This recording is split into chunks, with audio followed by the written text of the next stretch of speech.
like a bird on a tree. I'm just sitting here, I got time, it's clear to see.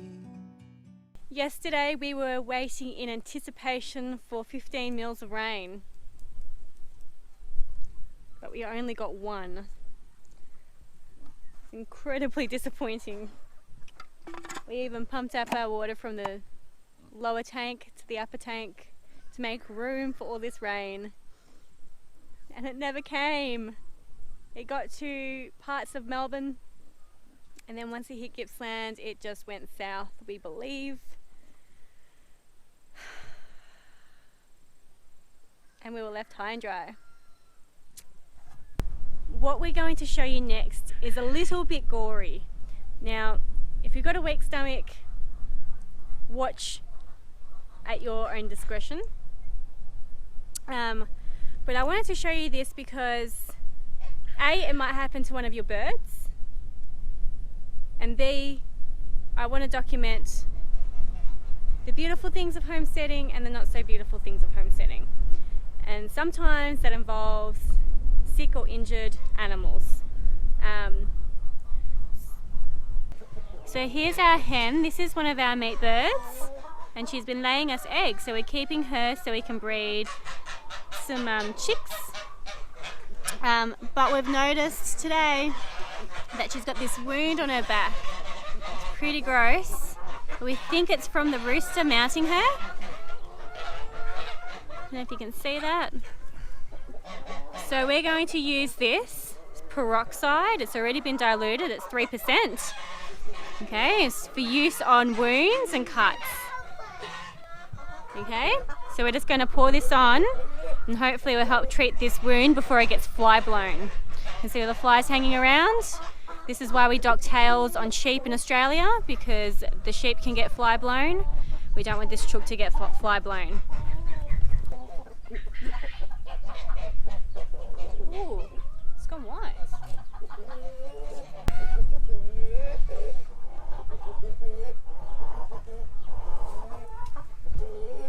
There is a high chance she won't make it. We didn't pick this up straight away, as you can see.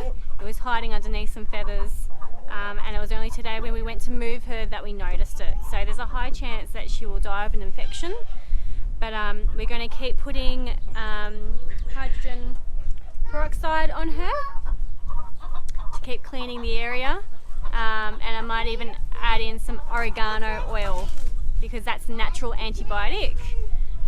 So I might even feed that to her with some apple cider vinegar and I've got some poultry multivitamins. So I might pop up some special food for her just so she's getting the nutrition for her body to fight it and care for itself. We are struggling a little bit with these chickens. They're a little bit less resilient than the other chickens that we have. We found them very hard to raise as chicks. They're very temperamental and will die at the drop of a hat. And obviously they're bred to get really big. They are a commercial breed. They're bred to get really big really quick, which is great for a meat bird, but keeping them as an adult may be a little bit problematic because they are so heavy. Yeah. They're not as clean as the other chickens, where the other chickens have a nice clean butt. These ones have filthy bottoms. And I just don't see them as a hardy breed, I suppose is what I'm trying to say. Sarah is feeding some of the birds some of the bread that we got in some of the produce bins. They love it. And she loves being out here with her chookies.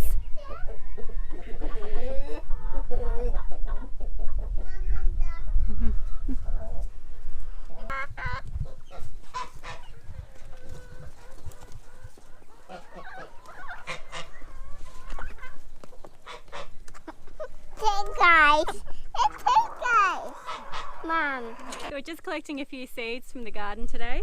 I've got a few silver beet that are gone to seed and they're nice and dry. So I just let these dry up on the bush. Paul accidentally pulled this one out.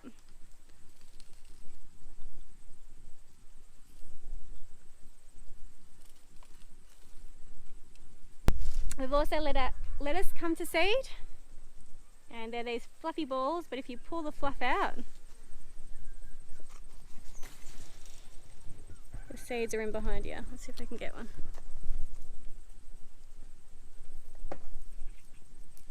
There we go.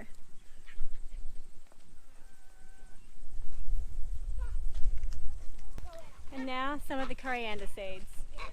I'll be using these to grow and to cook with.